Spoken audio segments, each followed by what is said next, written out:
আসসালামু আলাইকুম। আশা করি সকলেই ভালো আছেন। এক ভাই প্রশ্ন করেছেন, ভাই মরিচ চাষের বেকারির কাজে গেলে কয় বছর পর ছুটি দেয়?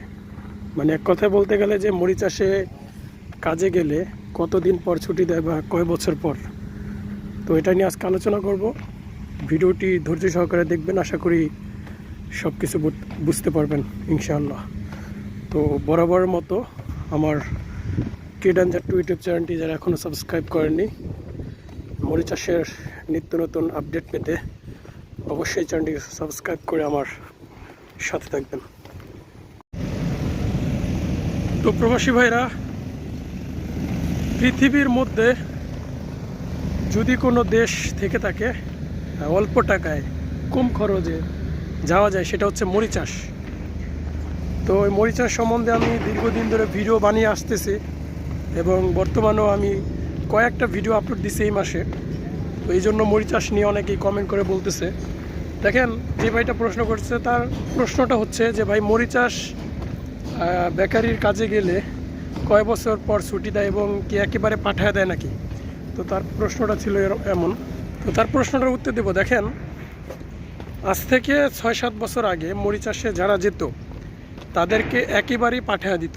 মানে আপনি যদি মরিচ চাষে একবার ঢুকেন, আপনার প্রায় আপনি যতদিন কাজ করতে পারেন মরিচ চাষে গিয়ে, যতদিন কাজ করতে পারেন, সেটা হতে পারে 4 বছর, সেটা হতে পারে 5 বছর।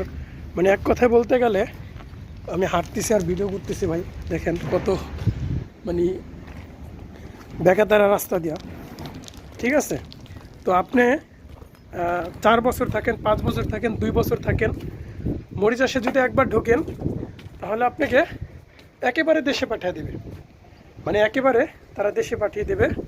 আপনার আর আপনি ছুটিতে আসতে পারবেন না, মরিচ চাষে আর ঢুকতে পারবেন না যদি একেবারে দেশে চলে আসেন, ঠিক আছে?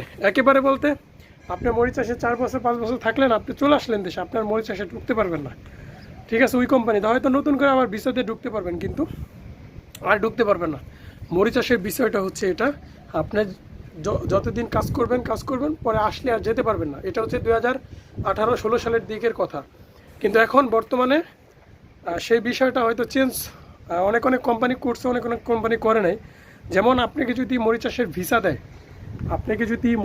ভিসা দেয়, সেই ভিসায় উল্লেখ করা থাকবে, আর সেই এগ্রিমেন্ট লেটারে উল্লেখ করা থাকবে যে আপনি মরিচ চাষে গিয়ে কতদিন পর দেশে আসতে পারবেন। ম্যাক্সিমাম সব দেশে, দুনিয়ার ভিতরে সব যেটা, সেটা হচ্ছে 2 বছর। 2 বছরের পর আপনি কাজ করার পর ছুটিতে আসতে পারবেন, 2-3 মাস থেকে যেতে পারবেন। কিন্তু মরিচ চাষে এখনও এই নিয়মটা আছে যে আপনি যদি মরিচ চাষের কাজের জন্য যান, 4 বছর 5 বছর যাই থাকেন, পরে আবার দেশে আসলে আপনি ছুটিতে একেবারে আসতে হবে, ঠিক আছে? আপনি এসে আবার যেতে পারবেন না, এটার চান্স নেই। কিন্তু অনেক কোম্পানি এই রুলসটা 2026 সালের দিকে এটা চেঞ্জ করতেছে। আপনার এগ্রিমেন্ট লেটারে আপনি ভালো করে পড়ে নেবেন যে আপনার স্যালারি কত, আপনি কোন কাজে যাচ্ছেন, আপনার ডিউটি কত ঘন্টা, আপনার ওই কিন্তু ভিসা এগ্রিমেন্ট পেপারে কিন্তু লেখা থাকবে। তো লেখাটা ভালো করে পড়বেন। ওইখানে লেখা থাকবে আপনি কতদিন পর মরিচ চাষ থেকে কাজে গেলে ছুটিতে আবার দেশে আসতে পারবেন, এটা কিন্তু লেখা থাকবে। তো লেখাটা ভালো করে পড়বেন। আপনার এগ্রিমেন্ট লেটারে এবং ভিসাতে ওইটাই সম্পূর্ণ নির্ভর করে যে আপনি দেশে কতদিন পর আসতে পারবেন। তো একবারে যেটা পাঠাইতো, সেটা 2018 সালের যেই ভিসাতে যে লোকগুলো গিয়েছে, ওই সময় মরিচ চাষে একবার ঢুকলে আবার আপনি দেশে আসলে আপনার যেতে পারতেন না, সেটা তারা একবারে পাঠিয়ে দিত। তো মরিচ চাষ সম্পর্কে যেটা জানতে চাইলেন, আমি মনে করি যে আশা করি বুঝতে পারছেন। এর বেশি আপনাদের বলা লাগবে না। পরবর্তী মরিচ চাষের ভিসা এবং কাজের আপডেট পেতে চ্যানেলটি সাবস্ক্রাইব করে সাথে থাকবেন। তো আজকের মতো এই পর্যন্ত ছিল ভাইরা। তো দেখা হয়ে যাবে আবারও পরবর্তীর যে কোনো ভিডিওতে। খোদা হাফেজ।